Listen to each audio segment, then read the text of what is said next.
Hi, how Hello. are you? Good to see you, my friend. Good to see you. Well, I'm very happy to see you too. there you go, let me take this off. There we go. Premier, we have Monisha from Yeah. CMR, and we have Remy Basotos How are you? Good to see from you. Oxygen. Well, me too. Okay. That's great. Well, thank you so much for coming by today. Thank you so much for having us over, and we really appreciate everything you've been doing to Ontario so far. Just wanted to say thank you. Well, thank you, and I thank all the people of Ontario and as well as all the media, because everyone pitched together, and it's amazing. We all group together and we're pulling in the same direction. There's nothing that can stop us, and we have the best people in the entire world right here in Ontario, and I'm so proud to lead an incredible team. Very grateful. Thank you very much. We have a lot of message carrying gratitude and thanking message for the efforts of Ontario government and the very distinguished and stylish leadership style and the wise decisions which make the Ontarians are more safe and prioritize the safety and the healthy life of the Ontarians. Thank you very much, and Thank you. I have got a lot of message That's great. from my audience Thank regarding you so that. much. That's great, and I always say the most important thing is health, and right behind it is the economy. And we had some great numbers come out, but I don't want to celebrate those numbers because we have a long ways to go. There's 377,000 more people now working. We have to make sure we have another 377,000 and keep going. The economy was booming before this pandemic and COVID-19, and we're going to get back to that spot. We're going to be leading North America once again in job creation and economic development. Because we have the brightest people in the world, and I'm convinced. I'm traveling around the world, and we have the brightest people. We can be competitive against anyone, but we have to make sure we create that environment for companies to thrive and grow and prosper, so people can thrive, grow, and prosper. And the way you do it is by cutting red tape, cutting regulations, and making the environment so when we're competing against down in the U.S. or around the world, large companies say, "I like Ontario. I want to go there because it's easy to do business." What was frustrating a few weeks ago was there was a company that wanted to invest $500 million, $500 million, and they found out that it would take them 6 years to get building permits. It's unheard of. And so they go down to Ohio and they get it in 6 months. So they can get a building in. And so someone's investing, they call it the J curve. So you invest $500 million. And imagine not seeing any return on your money for 5-6 years. They're going to say, "I'm not going to Ontario." So it's the municipalities. We're telling them we gotta make sure that we expedite EAs, which is environmental assessments. We have to make sure we expedite the building permits to attract companies. The environment. I checked the other day. They told me, and I couldn't believe what I heard. So the Environmental Act hasn't been changed in 50 years. 50 years. So if you're going into a large building and building a 1 million square foot building and you do environmental assessment, it's the same as changing a little sewer grid in the city. It's crazy. So we got to change that, expedite it, make sure we follow the protocols, but get the building permits out so people, thousands of construction jobs, thousands of people working, and then there's reciprocal jobs. So we just have to make it easier and more efficient to do business in Ontario.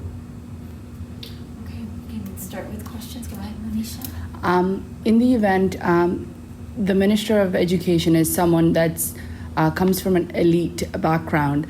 He doesn't understand what it means to be in the shoes of a vulnerable community or a person. In the event that kids cannot go back to school in September to their full class sizes or physically to school, what would this government be looking at to have a strategy in place to have them back in school or to continue the education that they have been having pre-COVID? So I gotta stick up for my Minister of Education here for a minute. So he came from relatively humble backgrounds. His parents came over from another country, landed here. Yes, they worked hard like everyone, but our goal is to keep the kids in the class as long as we can.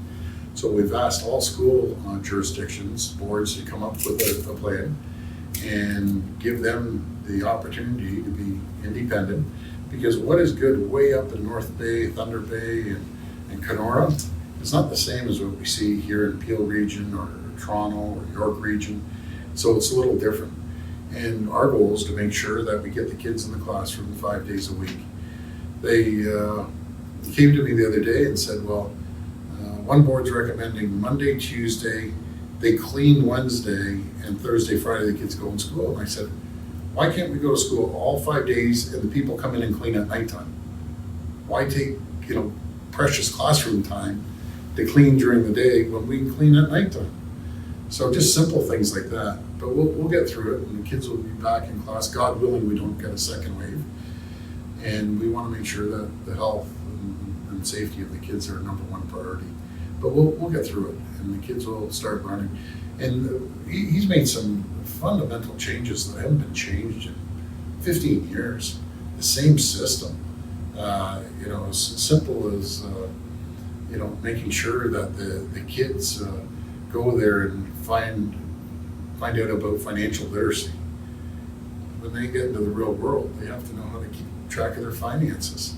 Going back to math skills and getting the teachers to upgrade the math skills, we're putting money in that. Because 50% of our kids in grade 6 fail grade 6 math. It's staggering numbers. We're the highest numbers in Canada that kids are failing math. And 1/3 of those teachers are failing the same test as the kids are. So we have to pick the grades up, because if not, we'll be left behind. And what I mean by left behind, well, all these other countries are moving forward, our kids will be falling behind, but we aren't going to let that happen. Follow-up question? Okay, Remy?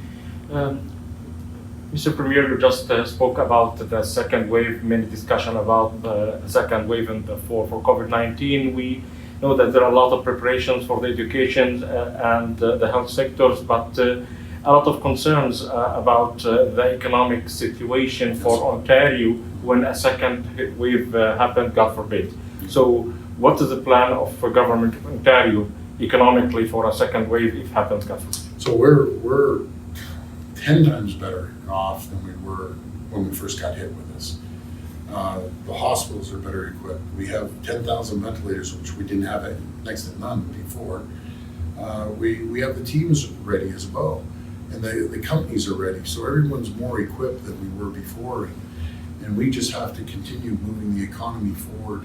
Because as I said earlier, next to health, because it's number one priority, there's the economy. The economy is absolutely critical, but I just hope that doesn't happen. But to answer your question, we're much more prepared than we ever have been.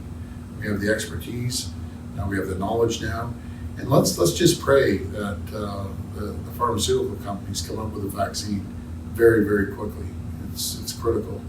And we have an incredible research team here at UHN hospitals in Hamilton. Right across the country, we have people working on a vaccine. And hopefully the other 100 areas in the world are working on a vaccine as well. So I think if we practice social distancing and make sure we follow the protocols, I think we can get through it. Matter of fact, I know we can get through it. You see what's happening down in the US right now. We have the lowest numbers. So they showed me a map the other day of the large jurisdictions in North America. And we were number one with the lowest cases, bar none. We're way up there. I give all the credit to everyone in Ontario, folks like yourself, and everyone out there, because they followed the protocol. Down in the US, they were reckless. Everyone just, were out there partying, having a great time. Now, look what's happening in Florida. It was 9,500 cases, 11,000 cases a day. That's staggering, because they wanted to ignore the public health orders. And we aren't. We're a great province. Everyone's following public health orders. I always say the golden rule: with your family, you're walking the park, you don't need a mask. You're within your family. But if you're within a big group indoors, just wear a mask. You're going into a store, wear a mask. I understand some people, if they have respiratory problems or they have asthma, I understand, don't wear a mask, you can't breathe. But for the most part, people can wear a mask. It protects the other person. It's just respecting the other people. So I encourage wearing masks in crowded areas. Follow-up? Yeah, regarding the educational plan and return back to school of September, many parents are concerned about the immunization system and how they will maintain a system to make our students are safe in the classes. Many suggest to make it online till it become safe for all the students. So what's your comment? So it's amazing, and I got to give everyone credit for pitching in, because it's how quickly we switched over to online through this pandemic. I want to thank the teachers, I want to thank the school boards, I want to thank the ministry, but I want to thank the parents and kids, because what happened is a lot of parents were working all day, then they come home and help the kids, go online. But it was so successful. And the colleges and universities, I talked to the minister when it first happened, and again, I give the colleges and universities all the credit.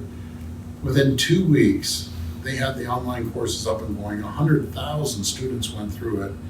And he told me, he goes, Doug, in normal times, it would take 10 years to get something changed. But when people are forced to do something as a country, as a world, let's say, and I should probably, the pandemic forces, not the government, but when the pandemic forces us to change things, we do it. And, so they have the option, by the way. If people want to still teach their kids, they don't feel comfortable online, those courses are going to continue. But we have to make sure that we get the kids in class safely, make the classes, number of kids smaller, spread them out a little bit, and continue teaching. It's absolutely critical. Thank you, Premier. We really value and appreciate all the efforts. Thank you. Thank you so much, both of you. Really appreciate it. Thank you.